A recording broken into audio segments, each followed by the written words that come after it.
Village called Fukuoka. It's not in Japan, it's in Sri Lanka. This is a story of a community that was ravaged and recovered fully from the 2004 Indian tsunami that hit this village. This is also a story of partnership and collaboration between the people of that village and the beautiful people of Fukuoka City, who gave time, energy, money, support to the recovery process. And in turn, because of gratitude, the people in Sri Lanka renamed their village into Fukuoka Village, and the relationship is still ongoing. I'm sharing this story because this is essential in the rethinking and reshaping of our concept of people and community, especially in the face of today's complex disasters that are facing the world. You know, when men and women emerge from the caves, I believe that they have exhibited within them the creativity, the ingenuity, the desire, the capacity to meet their needs in ways that are organic to them and are relevant for them. Throughout history, human beings have interacted with nature and called them human settlements or communities.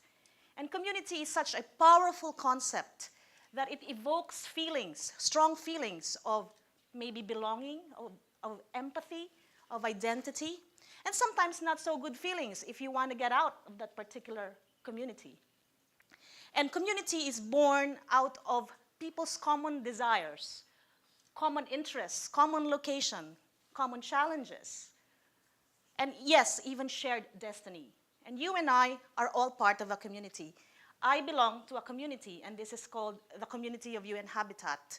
And I've been with the agency for the past 10 years. But behind me and still with me are men and women who've been with the agency for, say, 20 to 30 years, and whose lives have been dedicated to working with communities and peoples all across Asia, Africa, Latin America, in a variety of projects such as water and sanitation, shelter, livelihood, in a variety of contexts such as poverty reduction. And in recent years, especially in the region of Asia Pacific, we have witnessed so many disasters and so many conflict that 85% of our work is really focused on post-disaster and post-conflict recovery. And our basic principle is to put people at the center of that development process. And particularly in the case of disaster, we put the people in the center. Why? Because it is essential to cross the psychological boundary of feeling I'm a victim, I'm hopeless, I'm overwhelmed, to a feeling of I am in power, I am in control, and I can still rebuild. And this is built, again, on the foundation that people are creative, people are desiring to rebuild the lives and properties. And I think there's the key to unleashing this potential of people are so many things, but several of them I'll highlight. The first one is really trusting in the people, believing in them. They're not, as one speaker mentioned, they're not victims, they're people. People are not defined by their circumstance, they're more than that. And the energy is there. Latent it may be, depressed it may be, but the energy to rebuild is with them. The second potential, the key to unlocking this potential of people is to have patience, because it will take time to recover. And it will be a long process, and sometimes it's fast, sometimes it's slow, but I think patience is very, very essential. And the third lesson that we learned is something for us, all of us here, and that is to redefine our roles. We are not in the lead. The UN is not in the lead, the government is not in the lead, not the academe, not the NGOs, none of the hackers are in the lead. We are just support. And sometimes that's the most painful thing to accept, because we as experts are used to taking the lead. But if we really take into account the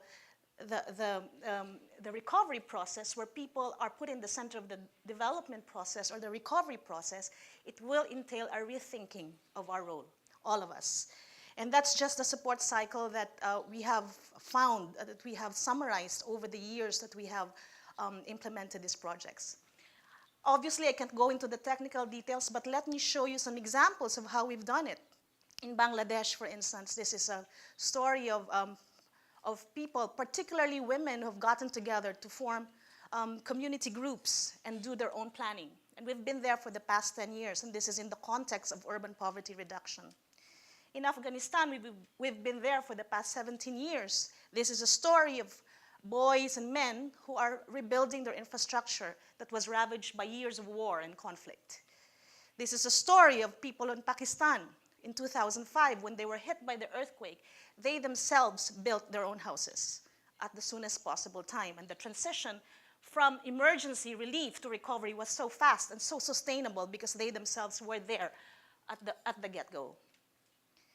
This is a story of a community in Banda Aceh in Indonesia that was also hit by the 2004 tsunami. And we found out when we evaluated the program that the level of satisfaction of families who were part of the process were so much more higher than those who were, say, passive recipient of humanitarian and development aid.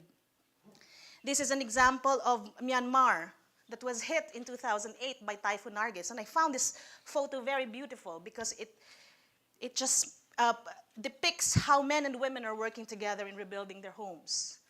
And let me put a case for women. I think in the recovery process, we found out that women are the first responders and normally the long-term sustainers of the recovery process. And it just makes a whole lot of difference when we involve women in the process, that it has to be inclusive, because sometimes the dominant development dictum is that the recovery is in the hands of experts. And sad to say, in most cases, it's normally men. So if you put women in that space where their voices are heard, where their issues are heard and the priorities that they develop are also considered, it just provides a different tenor in the recovery process. And this is a picture from Indonesia, from Afghanistan, from Nepal, and from Sri Lanka. Now, coming home to the point, will this work in Japan? Will a people-centered, community-driven process work in Japan? And I think it will. Yes, it will. Because people are people, the same. There's no difference. And we may have to customize, but the principle remains the same. And my own personal reflection on it is that I was about to land in Narita when that earthquake happened, but then we had to go up. And I realized I learned about the earthquake through Skype and Facebook, and minutes after the thing happened. And so there are many ways. We just heard, I'm very inspired with the stories here of people organically moving and forming their own communities of experts, of technology-driven people, of healthcare workers. It's there. And I think the reflection on Japan is also, it seems that we are such in an opportune time where the best of humanity and what seems like the worst fury of nature is meeting in one place at one time. So it's an interesting time indeed to live. And I think the recovery process will really be built on from strength to strength because the Japanese are very strong, structures are strong, and therefore it may set new global standards in the recovery process. Finally, the deeper connection and integration, the most surprised how much they're loved are the Japanese. When people are organizing everywhere, and then I've talked to my Japanese friends and they say, wow, we didn't know that we are that loved. And I think this is a testimony of the many years the country and the people have been generous and have been helping out. And I think the lesson for the Japanese now, it's time to receive the love from these people.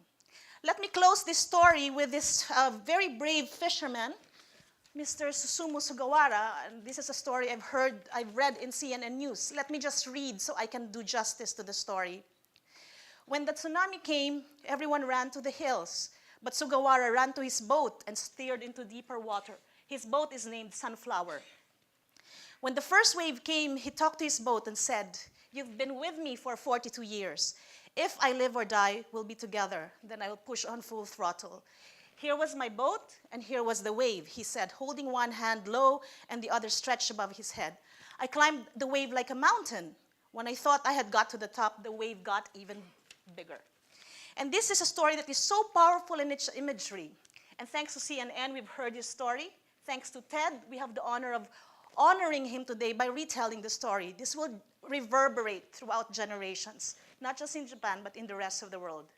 And finally, I put in a picture of these two beautiful girls from Afghanistan, taken just a few weeks back by one of our managers who's working there. Are they related? Is there a direct linkage? Yes, there is.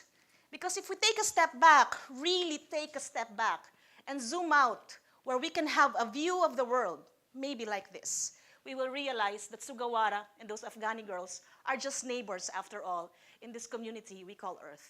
Thank you.